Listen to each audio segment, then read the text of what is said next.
sometimes to even receive funds for what I've done becomes a problem. So what are you guys doing in that regard? I know there are informal ways of getting this thing resolved, but we want to do things properly. So why are you guys not saying anything, doing anything? If using dollar as the global currency is becoming a problem, do we now to develop African currency for African continental free trade area? Or do we have to resort to yuan, which is the Chinese currency? So what are you guys? I mean, we are here to solve problems, guys. So it's not just to talk. So I want you to comment on that. Prince, this is deep now, but this is a rabbit hole, and I'll gladly go there with you. So now, as far as like the people who that you work with in foreign countries who are not paying you, I mean they're just not paying you. They just have to do a better job, because as far as like sending money from the States or UK, there's so many apps, right? I use an app to send money home all the time. It's called SendWave, right? That's what I use, and there's so many of them out there. Now, so they just have to do a better job staying on top and stop the 419 that they're trying to do with you. So that's on them. Now, as far as the dollar and being the current, the state of the dollar and what's going on in the world right now, it's crazy.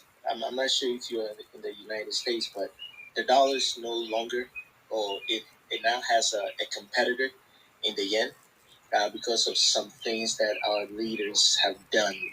I don't think the rest of the world trusts the United States leadership anymore. So they're at the point where they're moving away from the dollar. Now, with that being said, don't get it twisted. The United States dollar is still powerful. Now, as far as if we want to result to the yen or not, uh, the rest of the world resulted to the yen or not, I'm not sure. But for me, as a United States citizen, I don't like the fact that the U.S. now has a competitor. The dollar now has a competitor in the yen, because with the dollar being the global currency, what it did was just automatically boost the United States economy, because you're the middleman, and just like an ATM or anywhere you go to withdraw money, the United States always got a cut from people doing their transactions, and also putting sanctions on countries who may be going out their ways to do certain things that's not good for the world. But also somebody who's I'm also a Ghanaian as well, and I'm a global guy. I'm a global thinker. I like it. I like the fact that the yen is not competing with the United States dollar. It makes it competitive, and forces the United States and its leadership to take care of the people, and to earn the trust of the rest of the world back. Because right now, what the world is telling the United States and its leadership is, we no longer trust you, right? Because you didn't do your due diligence, and this going back to 2008 when we first had the major um, financial crisis, and that affected the whole world and the rest of the world. I'm talking about Russia, China, South Africa. I believe right now the Saudi Arabia, they've all joined BRICS to basically send a loud message to the United States that we no longer trust you and how you deal with your money and your people, and you have to do better. And the Chinese yen is now the other competitor now, forcing the United States to do well by the people who have always had their backs. So with that, right, as far, are we going to trade, or are we going to do anything with yen? I don't trust China that much, but as a globalist and also someone who like capitalism, I like the competition. So we will wait and see.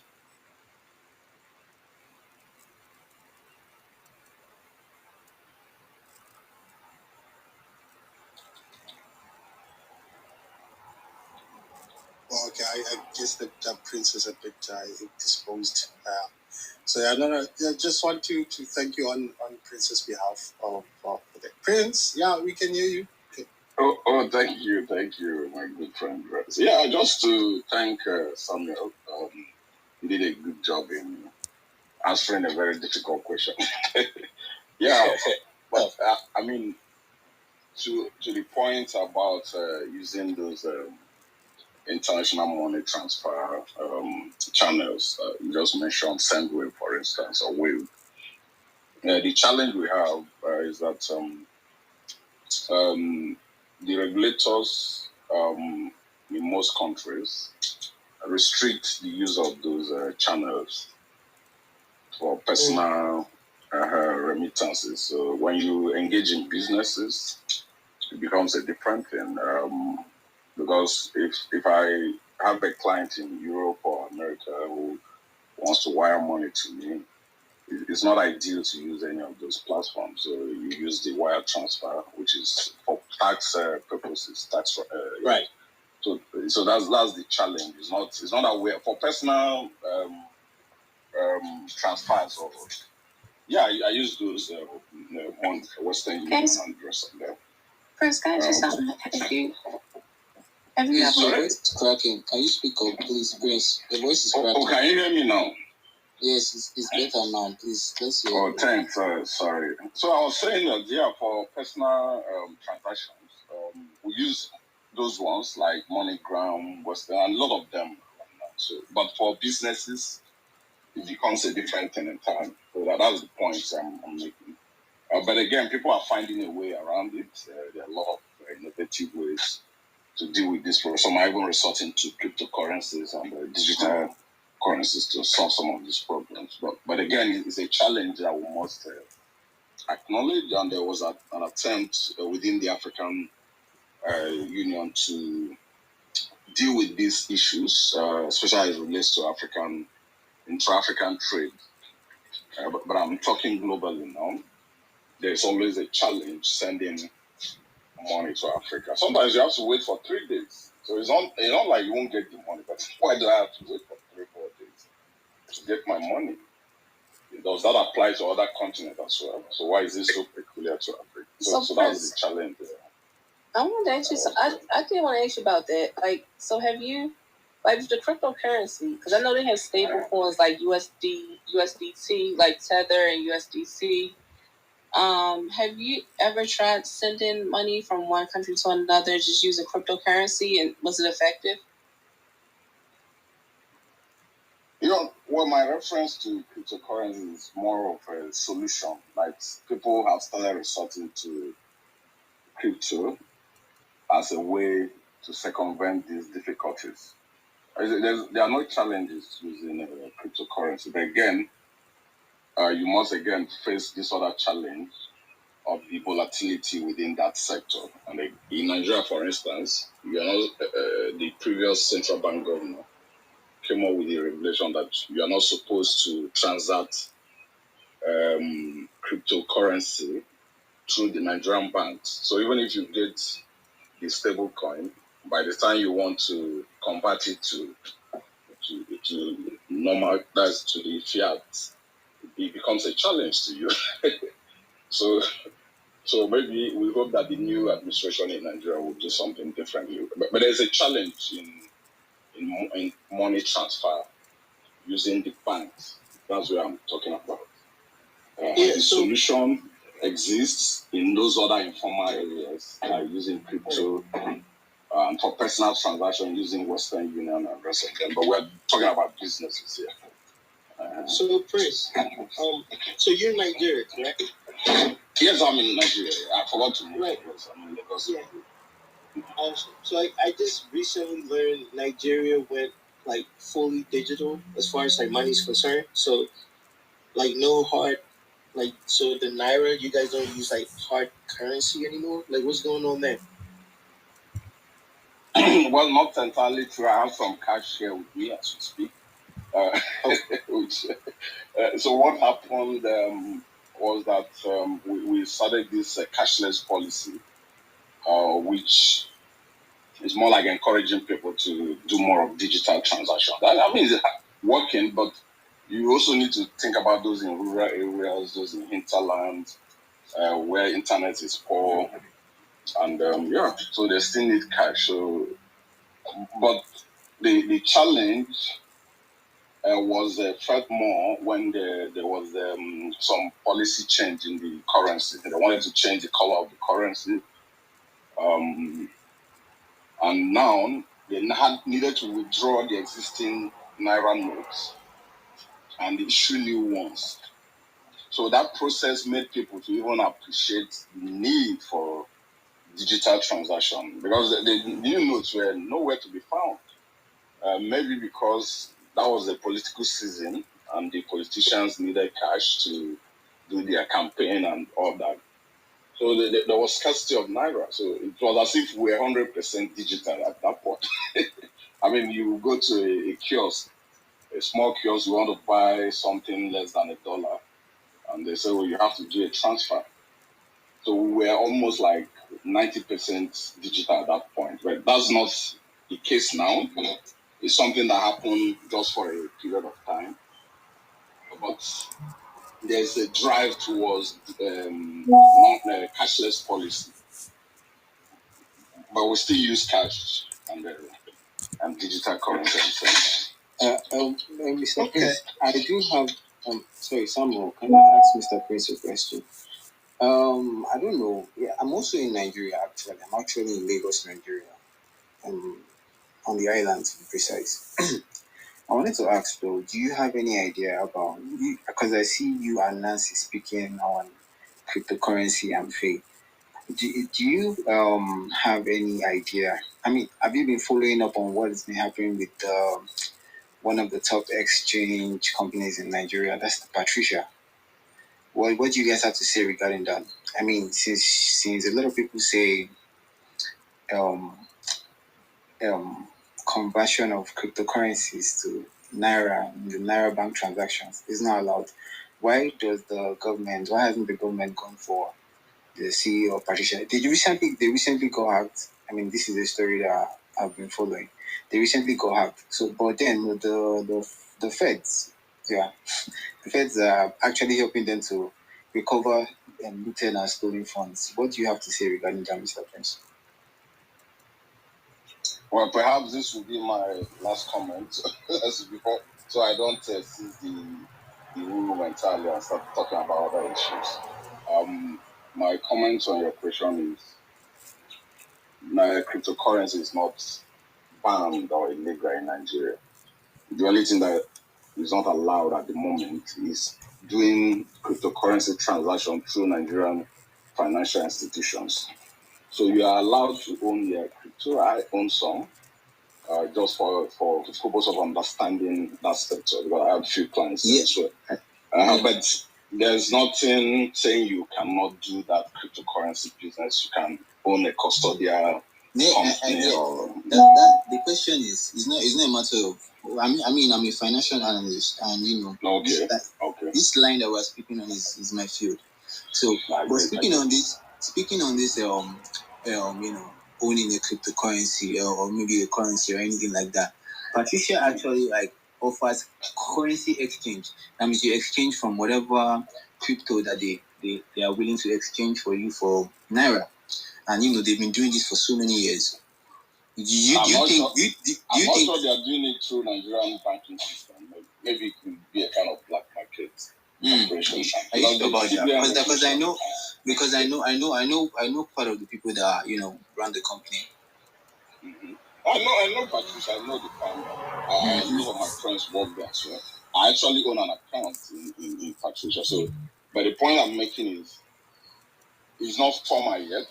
The regulator CBN has not opened that space. No, the reason why I asked this question though is because you came out and you said that you was a lawyer.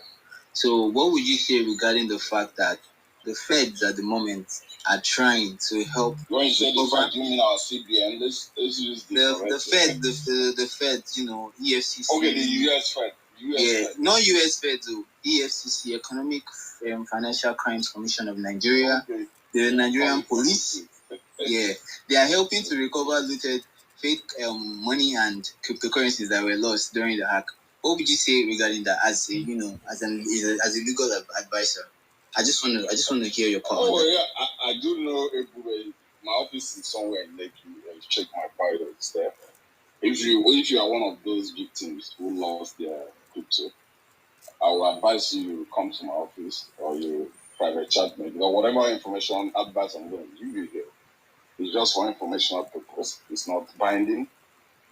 But like I mentioned earlier, cryptocurrency transaction is not illegal. So it's an asset. You can own it even in Nigeria as we speak. So if someone loses his or her asset, it is just normal for the states or the Fed, as we call it, or EFCC, to assist that person in recovering because it's an asset. Do you understand? If you lost your asset, if you are able to establish prima facie case of crime, you can use the law enforcement agencies to recover your asset. But if you want, please, you're not getting the point. So this Patricia, you say you use Patricia, right? You have like point stored on the app. I have few stuff there. I don't really use them, but I know people that work there. So the question, you're not getting my point. The question is, people they convert cryptocurrency to naira via Patricia, and when the hack happened, people lost their faith. That's their naira equivalent. Some people lost their cryptocurrency. Some people lost their naira. So there's probably there must for you to have converted your crypto to naira on that app. That means transaction has happened. So are you saying that Patricia is breaking the law as a legal advisor? Are you going to say that? And I don't. Yes, I answered that question before by saying it's possible they are using informal means to do that. In Nigeria, we have what we call black market.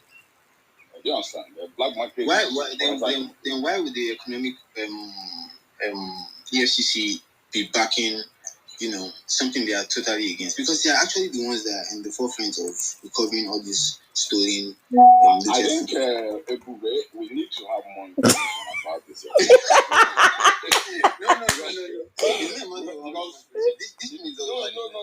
It's all over. It's all over the web. It's all over. Yeah, it doesn't matter. Anything can. Social media is the best place to be misled. Do you understand? So I don't work with social media information. Do you understand? I work as a lawyer. I'm trying to work with facts.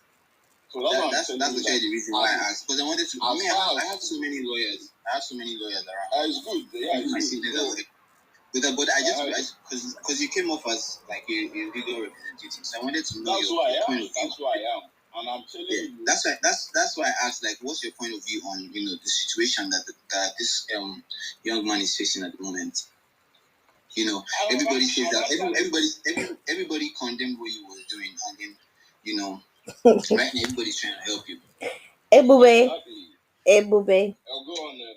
Thank you so much, Prince. Ebube, I think we went so far off topic, but I would love to conclude the interview and then we can also stay on Clubhouse and sort of have our own debates and conversations. First and foremost, I just want to thank Samuel for making time this afternoon to be here and answering our questions about career development. I think you did a phenomenal job. I also want to thank everybody for listening in, the folks who are on Clubhouse, Spotify, Facebook, LinkedIn, wherever you are, Twitter, wherever you are listening in. Thank you so much for making time. Please share the interview with others so they can get the nuggets that was discussed. We're going to continue to have these series of conversations, inviting professionals in to tell us about their career journey and how we can also learn some of their strategies to make us better. But I want to give Samuel a chance to. Prince, did you want to say something? I want to give Prince a chance to summarize what he has to offer us for today and then also share his details in case anyone is interested in financial solutions that he's involved in, or if you want to have further conversations about his industry, you're thinking about going into some sort of career that is related to him. Like he said, he hires as well. He's in the Maryland area. I'm happy for him to tell everybody how best you can reach him. Just because this room is recorded, so if folks are interested in contacting him for business, you can feel free to reach out to him. You there, Samuel? Yes. So to reach out, just shoot me an email via Gmail. So it's my first initial, the letter S, my last name, AFRIYIE GMA @gmail.com. So it's Sierra Alpha Foxtrot Romeo India Yankee India Echo Golf Mike Alpha at gmail.com, and I'll happily reply to you, and then we can set up some time to talk. Awesome. Thank you so much. Any last words of wisdom you want to leave us for today, Samuel? Yeah. Go and crush it. Don't give up. Keep going until you find the success that you desire. Awesome. Awesome. Thank you so much. It's been wonderful having this dialogue discussion with you. I think we all have gained a lot of value. We're going to continue to leave Clubhouse open for anyone who wants to just come up and join conversations, random conversations. But the other channels, we're going to turn that off. Feel free to come up and discuss as you see fit. Thank you guys. And we look forward to another career conversation.